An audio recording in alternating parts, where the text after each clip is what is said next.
The Rivian R1S, even if it's fourth model year heading into its fifth, tends to have a lot of great highs and also stunning lows. Some of those highs are related to vehicle dynamics and handling in off-road situations, and some of the lows are related to some of the electronics, the infotainment system, the sound system, and the subject for today's video, the wireless charging pad, which isn't a great pad and really doesn't do wireless charging. So let's go in and take a look at what we've got here today. Rivian's OEM wireless charging pad fits in nicely with our center console. Looks great. It's got, this little bit of dimpled design here, a little bit of rubberized finish, but what I can tell you is phones don't really stay in place even in the second generation design. In second generation, they added this center rib to keep phones from sliding left and right. But what they haven't done is do anything to keep phones from sliding forwards and backwards. And let's just put this iPhone here as an example. You'll see sometimes it'll charge, but if you're driving, you're in acceleration situations or stopping situations, your phone's going to move forward and back, particularly if it's a regular size phone and not a Plus or Pro Max size phone. It's also going to move side to side. In certain positions, it'll charge, certain positions, it won't charge. In kind of the on and off charging, as you might guess, isn't going to be great for your battery. It's definitely going to heat it up, and it's not going to be good for your battery longevity. So one of the things a lot of owners look at is, okay, so what are my options if I want to get rid of this wireless charging pad and put in something that's actually going to be effective? Sure, you could get a clip-on dash mount if you want yet another screen facing you in the front. You've already got one, two. Do you want a third one with a phone hanging here or off that side, or kind of mount something on the top of the dash? I'm not really a fan of that. I think Rivian's infotainment screen and dash do a great job of giving me all the information that I need. I would like to be able to charge my phone simply by setting it down, and that's kind of what we're going to take a look at. EVBase has sent us this. It's a replacement wireless charging pad for the center console. And the basic idea is you kind of replace that pad with what's in the box. So why don't we open it up and take a look at what exactly is in the box. So pop this open. Everything's nicely packed. You will see it's a product made by Handshow, and I'm going to hold the barcode there if you want to screen cap that and click into it to get the installation manual or video. I'm basically going to show you what you have to do. Here's the replacement for the pad we've got in the center console. And we've got a pry tool, and it looks like some kind of adapter, wiring adapter clip, maybe to extend a run once we get that one out of place. So why don't we take a look first and see what this thing looks like, and then we'll get to it. So you slide it out of the wrapper. Let's kind of match the orientation with the OEM pad. Looks to be size is about the same, designs very similar in the sense that we've got this cupped area here to hold phones in place. We still have the center ridge or rib, if you can see that there. We do have some kind of rubber texturized finish. What I will say is, it's difficult to get on camera, is the finish here, while it's rubberized, is a little more plasticky, so it's actually very slippery. It doesn't hold anything in place, even if you've got a phone with a case on it. This is more what we call traditional rubber. It's actually it's got a matte surface to it instead of having a shine or a sheen, so it shows you it's kind of a little more rubberized rather than plasticky, and it feels a little grippier just on the touch. So what we're going to do next is prying that one out of place, and we'll figure out how to snap this one in. So step one here is you probably want to open your center console, and excuse the mess in there, and really just pull up this surface that they've got on the pad. It is held on with some adhesive, but honestly it's not held on all that tightly. It's the first time I've ever taken it off, and you can see there's kind of two little adhesive strips. Frankly, it just looks like double-sided Scotch tape. Maybe it's something more than that, but I wouldn't bank on it. Actually seems to be it's definitely not double-sided 3M tape that you find in most automotive applications. So we got that out of the way, and that's what we've got underneath. Now what we see here is there's really a couple of clips holding this piece in place. Looks like there's one over here, one over here, and one or two in the middle. So what we're going to do is get out the pry tool. It seems to be hard to just kind of pull it with my fingers, but we'll get the pry tool out. Oh, actually it is coming up already. But it's really just kind of pushing on these, and then, oh, there we go. I'm just lifting it up and out. Don't pull it out too far, because as you see as I pull this out, there is a clip here with a cable that you don't want to snap or break off. So what you will want to do is very carefully pull out this cable harness, because we do need to reuse that. It looks like you may need to press on it with a screwdriver, but we'll take a look and pop that off here in a second. Okay, after a little bit of fiddling, what I learned is it's easier to use a kind of standard screwdriver here, flathead screwdriver. I'll put pressure in the middle of this clip and then kind of leverage at it a little bit if your connector's stuck. Some people report that they just pull right out. Mine was pretty sticky, but that's it. So you just kind of pull that out, and that's the end of this. By the way, we can also see why this design doesn't work well outside of the lack of a grippy surface on top.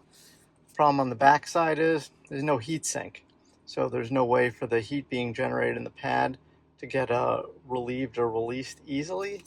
And then the other thing we can tell is there's no real ventilation in here. In fact, if you feel around, one, it's a very small cavity, but then there's no active ventilation. So wireless charging pads that generally tend to work have heat sinks on the back and active ventilation. This one has neither. I'm not sure what kind of half-ass redesign they did in this kind of Gen 2, but that's not hard stuff to figure out. You don't have to be a very sophisticated engineer to get on top of that. Well, let's move on to our EVBase charging pad. So one, it's a little bit thicker than the OEM pad, but look at that. There's holes in here. There's more cavities for ventilation. Not sure if it's actively ventilated or not, but it certainly looks like it could be. And that's where the clip fits in here, right in the middle. It's a little tough to get on camera, but that's the spot. So you can see the connector here we have is pretty wide. That one's pretty square. And that's where the other piece we had in our bag of tricks comes into play. So why don't we grab that connector out of the bag here, and we'll clip it on, and then we should be in good shape. By the way, fun fact, if you've got an iPhone 14 Pro, 16 Pro, or something like that, and you happen to accidentally drop it into this tray in your Rivian, and you've got a case on your phone, it's the exact same size. So if they could figure that out, you'd think they'd figure out how to make a wireless charger, but seems no. Okay. So here's our wire. We've got, as I mentioned, we've got the wide part here going into the square part. I'll try and do this one-handed if I can. If not, well, we'll run it through the edit, and then you'll see the final result. But the basic idea is we'll clip this on here. Hey, that worked pretty well. And then we've got this more square adapter that kind of seats into the bottom here. Nice thing, by the way, is we get some additional length in this cable, which should make this part easier. So let's make sure to try and get that one on. So that kind of clips in nicely. And then all we gotta do is flip it over. So you can see in terms of tucking the cables in, by the way, I still recommend doing all this while you've got this center console open so you've got a little more space.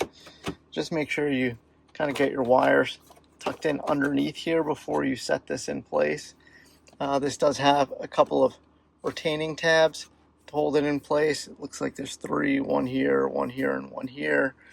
And it looks like all we do is kind of push that into place, and I bet just push this down. This also has a couple of clips here on the front. You can see 1, 2, 3, which were in those locations that we unclipped the OEM pad. So I'm presuming these are just going to snap into the same locations. So I'm going to push back on this pretty much as far as it goes. Make sure those tabs are seated. And then we'll push down here to try and get these retaining clips to sit in there. And you can see the front edge of this is lined up with this hole. It's a little difficult to get on camera, but we'll just kind of push that into place and make sure all those clips are seated. Pretty sure these tabs are seated too, because this ain't moving. We can take out our demo phone from the place where it's trapped. Thank you for your service cabinet. And I'll put this in place and see how it feels. So immediately what we see is, bang, it's charging. It definitely sticks in place better if you've got a larger phone. There's a couple of these, it's almost retaining tabs. I think that they're designed here if you've got a large phone to kind of hold it in place better and to keep the phone from sliding forward and back so much. You can see here at the bottom of the phone, and I've got this is an iPhone 14 Pro. There's a little bit of room here for the phone to slide, but this surface is a lot grippier than the OEM surface, and it would stop about there. So odds are it's going to stay in the sweet spot for this charging pad more than the OEM one was able to. There's also a little bit of play left and right, but not so much. So again, I think that there's better odds, and you can see that it is already charging. So nice thing about this is we also didn't have to use up any of our USB-C ports that are buried here in the center console. We've got 2 of them. One we've got for USB drive for a gear guard drive cam, and that means we still have one open. So if we want to put a cord in there to charge a phone or a tablet, we can do that and still keep one USB cord open.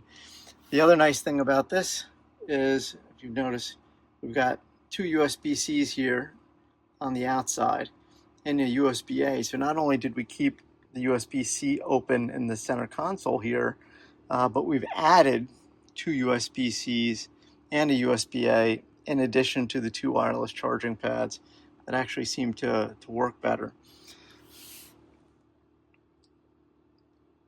We're not done with the features on this EVBase wireless charging pad. Not sure if you can see, but there's a little settings wheel here. We kind of lose it in the glare a bit.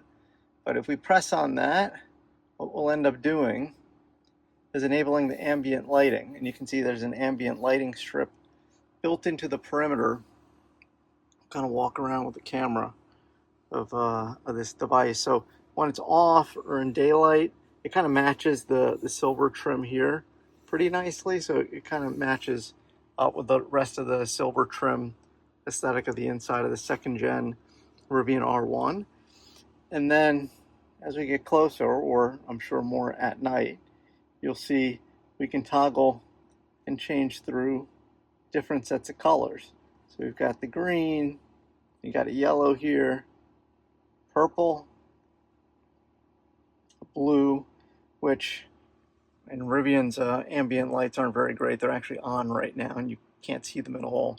But perhaps at night you'd actually be able to see that, and this blue, from what I've heard, matches up pretty nicely with the ambient lights in the cabin. And you can kind of toggle them on, off.